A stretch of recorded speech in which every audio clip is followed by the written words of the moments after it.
Hi guys, and welcome back to another episode of Pokemon Green. Alright, so last time we were playing, I caught a Mew, but I used the Cerulean Gym Trainer to actually catch it.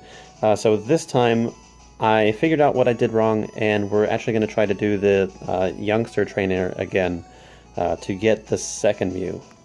So let's get the setup.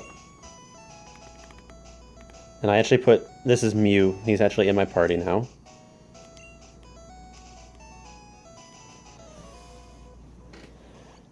So I basically just attacked it wrong. My memory told me that I had to do it one way when in reality it was another. So I watched a quick little playthrough of somebody else catching him just to prove that I wasn't, just insane. But this will work just fine.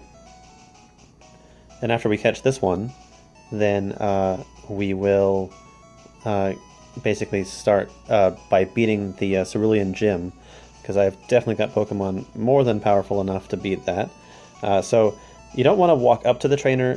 What you want to do is you want the trainer to walk up to you. Alright, so now that he's activated, he's got a Slowpoke, which I'm going to destroy with Pikachu.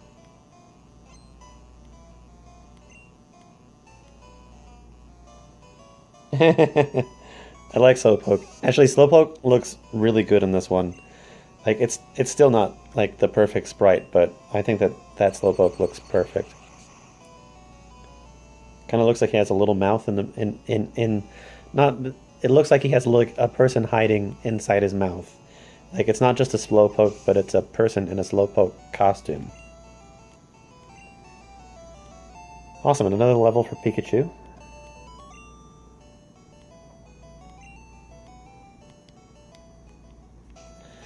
Okay, so we can actually teleport again.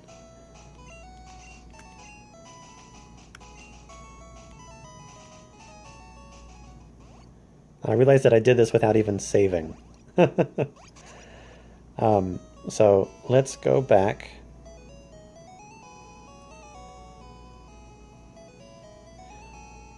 I wonder if the save will overwrite what I just did. I'd like to save before this. There we go. Okay, so let's go and battle Mew number 2.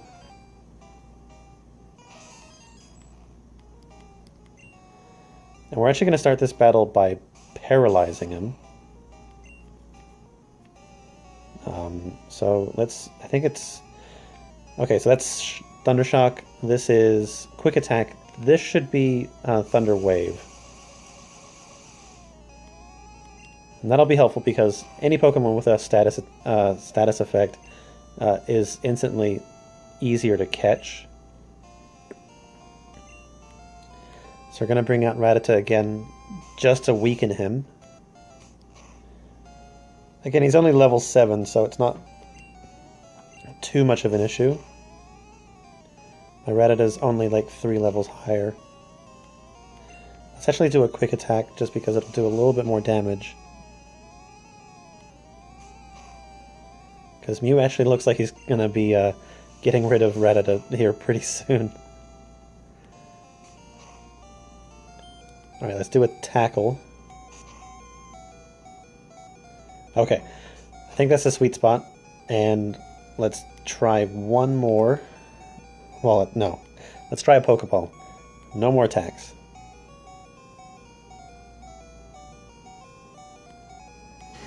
Presto.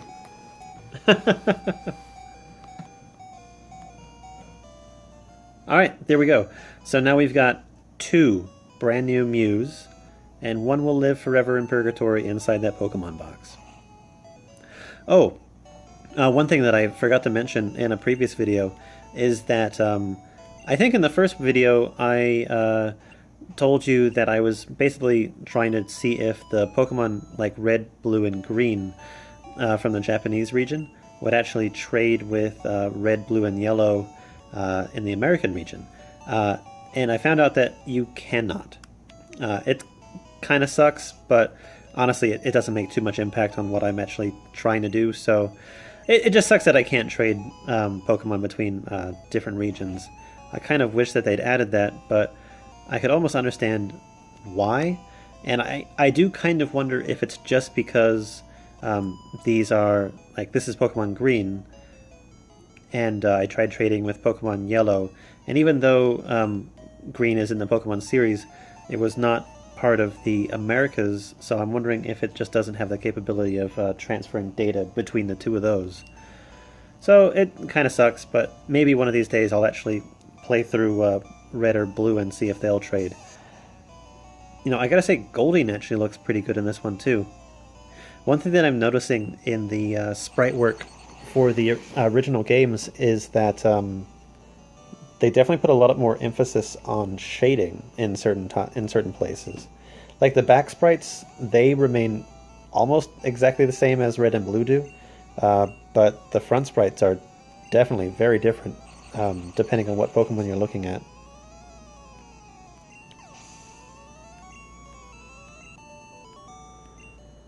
Alright, so that takes care of all of those trainers, and now we just gotta fight Misty.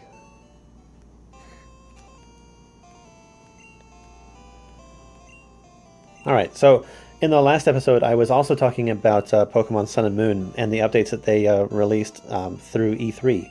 I was, again, very happy. I talked about the Pokemon that they revealed, but one of the things that I was also very happy about was how the game looked in general. The game was fantastic. I mean, it's definitely got a different sort of angle to the view, and here's another example of like the Pokemon like front sprites actually looking really good in this older version.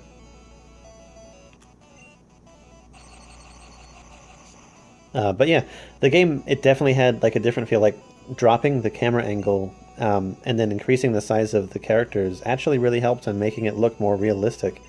And it definitely looks like your character has more of an ability to free roam around the world rather than being locked into sort of like a grid type pattern as you see in the older games. Grass looks a lot different, and it looks like more randomly placed aside from like just a grid pattern. But it just looks good. I really liked the effect where as you were getting close to a trainer, if you were going to end up in their view, and Starmie also looks fantastic. Yeah, if you're going to get in their view, the screen sort of brought on those black borders that sort of, it was like the Wild West High Noon sort of thing where people squint at each other. It's like that. That probably sounded awful. But anyway, no, it was definitely cool. I like that it sort of like gives you a hint that battle is coming, and it sort of helps you know that maybe, you know, if you don't need to get in battle or if you don't want to get in battle right now, it helps you avoid it maybe a little bit better. So that was a nice touch. And then, oh my god, the battle screen on the bottom half of the 3DS is fantastic. I'm not a professional battler. Like, I don't need to know like how many like times a status has affected a Pokemon. I mean, I've said it plenty of times. I don't like status affecting moves, not unless they do damage. So I definitely do appreciate the fact that it helps players that have that play style. Like, it shows like how many times you've debuffed them or how many times you've been buffed as far as like your abilities go. And I like the battle screen for the moves too. It kind of takes a little bit of the I want to say strategy and tactics out, where you yourself have to remember what each move does and what effect it would have on a Pokemon, whether it be super effective or not. But on the same hand, it makes it a lot easier for people that might not necessarily be familiar with the series that well.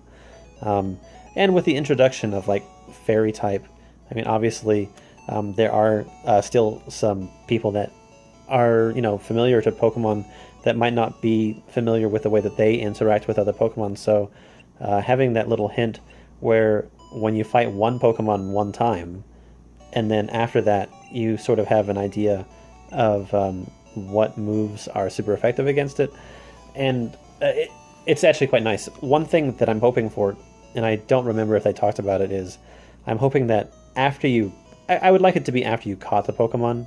It would actually give you that hint, because once you've caught the Pokemon, I mean, legitimately, it's registered in your Pokemon Dex. And it would make sense that you know, like, what's effective and what's not. Alright, so this guy has been broken into by Team Rocket. I think he was, what, the Dig Master or something like that? So now we've got to fight this Rocket Grunt.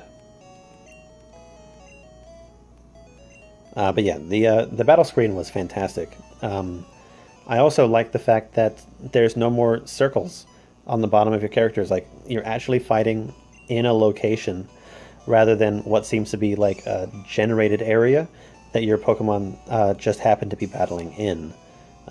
It makes it, again, feel much more realistic, and it's definitely going towards what I would hope to be like an actual full-fledged Pokemon RPG in the third person that you might find on like a console. Or it could end up being on a handheld too, because handhelds are capable of a lot of stuff. Let's do this one. Also, with the trainers and even spectators, that's definitely really cool too. Like, I like the fact that you could go from fighting people on the side of a road where there aren't very many people around, and it just being you and the trainer, and then to you being in like a gym, and maybe people are watching like from the side, or like you're battling on a city road and there's people around and they're watching too. I would like it to be adaptive to the location that you're in. Like, if there are actually people around you and the trainer, I would like those people to be in the actual battle arena on the sidelines.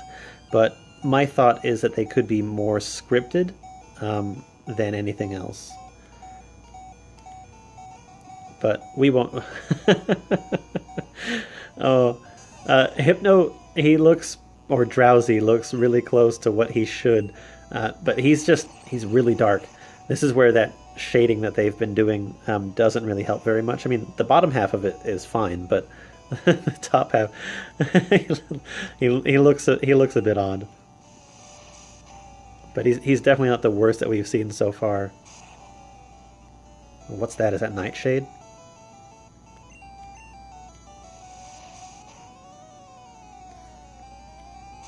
Oh, so close.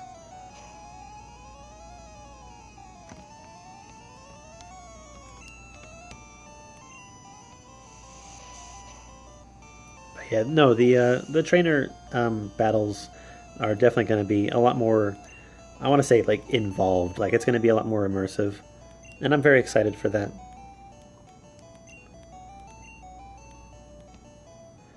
Alright, so he's all done.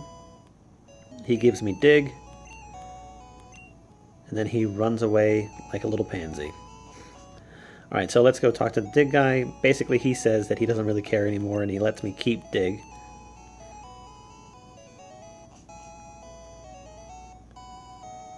So let's heal up in the Pokemon Center.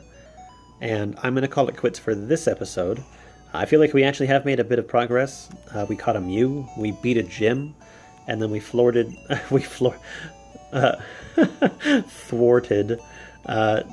Team Rocket's plans in Cerulean City. And so basically we're just going to head on to the next area and see what's there. But I'll get myself into position for that, and I'll see you guys next time. Have a good night. Bye. I don't know about you, but when I see an army of quote-unquote dragon-type Pokemon being led by a sharp-dressed business Pikachu, when they suggest that you like this video and subscribe for updates on new content, I would certainly do what they say.